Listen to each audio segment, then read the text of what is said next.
La dernière fois, on a vu pourquoi dans une organisation Opale, on choisit de faire une autodétermination des salaires, c'est-à-dire chacun choisit son propre salaire. C'est une démarche que j'ai moi-même pu tester, et puis j'ai pu l'avoir testée chez d'autres aussi. Et bien entendu, j'ai rencontré certaines difficultés, et d'autres aussi. Donc l'idée aujourd'hui, c'est de vous transmettre un petit peu quelles ont été les erreurs que j'ai pu faire, que d'autres ont pu faire, pour que vous ne les fassiez pas et que vous soyez dans les meilleures conditions pour tester vous-même l'autodétermination des salaires.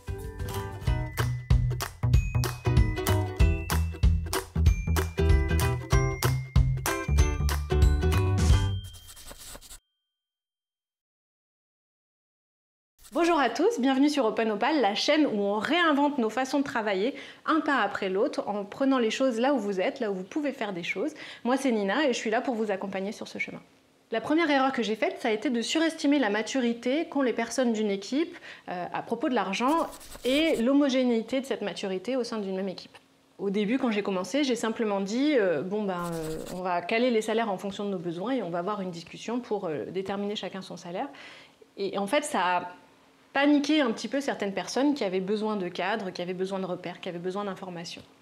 Et je me suis rendu compte au fil du temps que le niveau de maturité est très différent et c'est impossible quasiment d'avoir une homogénéité parce qu'on a tous des histoires psychologiques très différentes vis-à-vis de l'argent. Ça dépend de la façon dont on a été éduqué, de nos valeurs, des représentations qu'on a positives ou négatives. Et donc, une des premières erreurs, ça a été de mettre quasiment pas de process en se disant débrouillez-vous. Donc ça marche pas. Ce que j'ai vécu, c'est que la première fois où j'ai essayé de mettre ça en place, c'était effectivement quelque chose de très libre. Et le retour qui m'a été fait, c'est il n'y a pas assez de cadres et on n'est pas assez formé. Donc la deuxième année, j'ai essayé de mettre beaucoup plus de cadres et de former les gens au rapport à l'argent notamment, puis à la finance d'entreprise. Et le retour qui m'a été fait de nouveau, c'est il n'y a pas assez de cadres et on n'est pas assez formé. Donc de toute évidence, quand il y a du toujours plus de la même chose qui ne fonctionne pas, c'est que la chose en soi ne fonctionne pas et qu'il faut changer de stratégie. Et donc j'ai pas pu pour cette organisation-là tester l'itération d'après, mais ce qui est sûr c'est qu'il faut un cadre, il faut la formation, mais il ne faut pas n'importe quel cadre et n'importe quelle formation. Et ça nous amène à la troisième erreur que j'ai faite, qui est que le process n'avait pas été co-construit. C'est-à-dire que c'est moi qui, dans mon petit coin, pensais qu'avec ma petite tête, j'allais trouver la meilleure solution pour toute l'équipe, alors qu'en fait, en termes de rémunération, c'est hyper important d'avoir à minima un focus group, un petit groupe de personnes qui élaborent ce process-là, et si possible, si votre équipe n'est pas trop grande, que la grande majorité des personnes y contribuent, ou en tout cas vous puissiez recueillir sur le chemin les réticences, les besoins, pour construire quelque chose qui tienne plus compte de ce dont les personnes ont besoin et de là où elles en sont.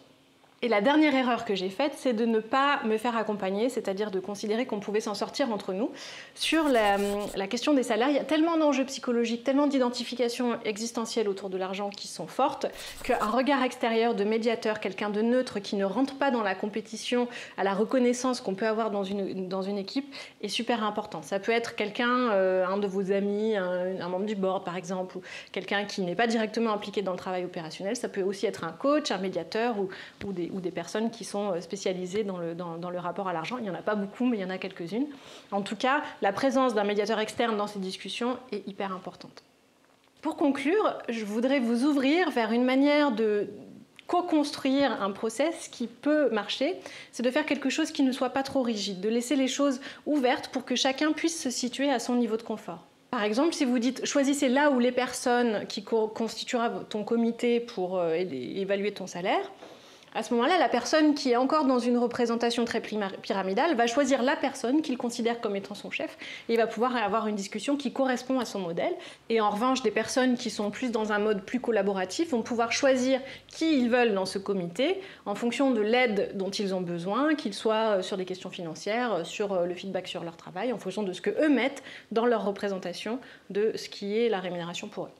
Ensuite, si vous dites tout simplement, une fois que tu as fait ton choix, publie-le sur l'intranet, ça laisse à chacun le choix de mettre soit une fourchette, soit un pourcentage d'augmentation, soit le chiffre exact, en fonction de son niveau de confort.